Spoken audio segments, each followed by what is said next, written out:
Hi friends, ఈరోజైతే నేను మీకు చిలకడ దుంప ఎలా ఉడకబెట్టుకోవాలో చూపిస్తాను చూడండి. నెయ్యితో ఉడికించుకున్నాను, కొంచెం కొంచెం వాటర్గా పోసి ఎలా చేసానో ఇప్పుడు చూపిస్తాను. ఫస్ట్ అయితే మా చెల్లి వాళ్ళు వచ్చారు మా యానివర్సరీ సందర్భంగా, అందుకే వాళ్ళు వచ్చేటప్పుడు చిలకడ దుంపలు తీసుకొచ్చారు. అవి ఉడకబెట్టుకోవడానికి ఫస్ట్ అయితే వాటర్లో కడిగేసుకొని చిన్న చిన్న ముక్కలుగా కట్ చేసుకోవాలి. ఎందుకంటే ఉడకాలి కదా, చిన్న చిన్న ముక్కలుగా కట్ చేసామంటే మంచిగా ఉడుకుతాయి. అందుకే పెద్ద పెద్దగా ఉన్నాయి.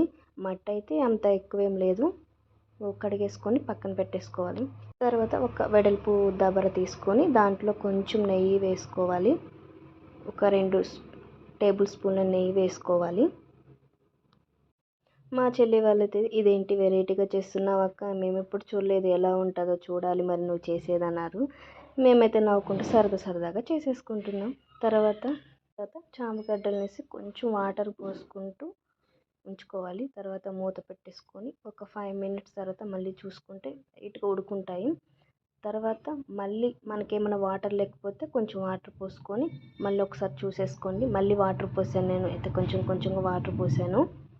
ఇలా 5 మినిట్స్కి ఒకసారి చూసుకుంటూ ఉడికాయా లేదని మనం చెక్ చేసుకుంటూ ఉండాలి.